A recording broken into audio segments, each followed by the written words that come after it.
तो एक दिन मैं सोच रहा था थैनोस या कैंग कौन सबसे ज्यादा ताकतवर है, और इस सवाल का जवाब पाने के लिए मैंने अथार्थ मेहनत की, बहुत सारी रिसर्च की और बहुत सारा पसीना भी बहाया, और फाइनली मैं इस कंक्लूजन पे पहुंचा कि हम 3 फैक्टर के बेसिस पे जज कर सकते हैं कि इन दोनों में से सबसे स्ट्रॉन्गेस्ट कौन है। तो सबसे पहला फैक्टर फिजिकल स्ट्रेंथ। तो अगर हम कैंग और थैनोस को आमने सामने मुक्काबाजी करने के लिए खड़ा कर दे तो डेफिनेटली थैनोस ही जीतेगा भाई, क्योंकि आप लोगों को एवेंजर्स इन्फिनिटी वॉर का पहला सीन याद आता है। भाई क्या धोया था थैनोस ने हल्क को। हल्क कितना ताकतवर होके भी थैनोस के सामने छोटा बच्चा लग रहा था। तो कैंग का फिजिकल फाइट जीतना तो नेक्स्ट टू इम्पॉसिबल है। पर आपको एक मजेदार फैक्ट बताता हूँ, कैंग हैंड टू हैंड कॉम्बैट में बहुत ही ज्यादा माहिर है, पर तब भी थैनोस की रॉ स्ट्रेंथ के आगे वो टिक नहीं पाएगा। तो पहला पॉइंट जाता है थैनोस को। अब दूसरा फैक्टर टेक्नोलॉजी। तो अब अगर आपको ये पता होगा कि कैंग द कॉन्करर की ओरिजिन क्या है, तो वो बहुत ही ज्यादा फ्यूचर के टाइमलाइन से बिलोंग करता है, जहाँ बहुत सारी टेक्नोलॉजी ऑलरेडी अवेलेबल, जैसे कि टाइम ट्रेवल और बहुत कुछ। वही अगर दूसरी तरफ थैनोस को देखा जाए तो उसके पास इतनी ज्यादा टेक्नोलॉजी अवेलेबल नहीं है, जहाँ उसको टाइम ट्रेवल करने के लिए एवेंजर्स एंड गेम में एवेंजर्स की टाइम मशीन चुरानी पड़ी थी। तो कैंग थैनोस से टेक्नोलॉजी के मामले में बहुत आगे है, और ये पॉइंट जाता है कैंग को। अब अगले फैक्टर पे बढ़ने से पहले एक छोटी सी रिक्वेस्ट, वीडियो को लाइक और प्लीज चैनल को सब्सक्राइब कर दीजिए। 1K जल्दी से जल्दी टच करना है, सो प्लीज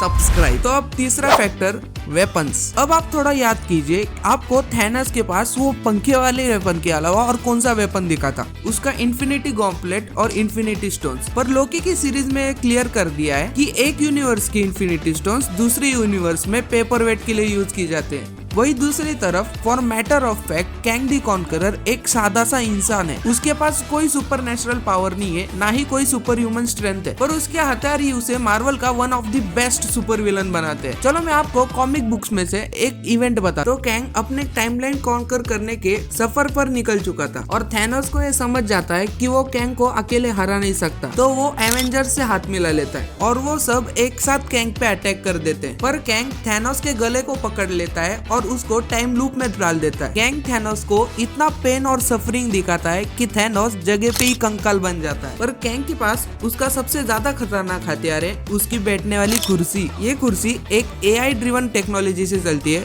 जो कैंग को प्रोटेक्ट करती है, और इसमें दुनिया भर के छोटे मोटे हथियार लगे होते हैं। तो क्लियरली वेपन्स के मामले में थैनोस कैंग के आसपास भी नहीं आता। तो अब तीनों फैक्टर्स को मिला के ये तो प्रूव हो गया कि कैंग थैनोस से ज्यादा स्ट्रॉन्ग है। पर अब कुछ लोग सोचेंगे कि भाई अल्ट्रॉन का क्या? अल्ट्रॉन इन दोनों के कंपैरिजन में कितना ज्यादा स्ट्रॉन्ग है? तो अल्ट्रॉन इन दोनों के पैर के नीचे की धूल भी नहीं है, क्योंकि अगर थैनोस को हराना है तो फिजिकल स्ट्रेंथ की जरूरत है, और ये टीन का डब्बा थैनोस को फिजिकल स्ट्रेंथ में हरा पाएगा ये नेक्स्ट टू इम्पॉसिबल है। पर अल्ट्रॉन कैंग को तकलीफ दे सकता है। वो उसे हरा तो नहीं सकता, पर थोड़ी सी तकलीफ दे सकता है, क्योंकि कैंग की मोस्ट ऑफ द पावर उसकी टेक्नोलॉजी पे और वेपन्स पे बेस करती है। पर अल्ट्रॉन एज अ AI होके उन वेपन्स में थोड़ी सी मेल फंक्शनिंग कर सकता है, पर कैंग की एडवांस टेक्नोलॉजी उसको ये ज्यादा देर तक करने नहीं देगी। तो अल्ट्रॉन बेटा तुम रहने दो। तुमसे ना हो पाएगा, हमें तुम्हारे लक्षण बिल्कुल ठीक नहीं लग रहा है, तुमसे ना हो पाएगा।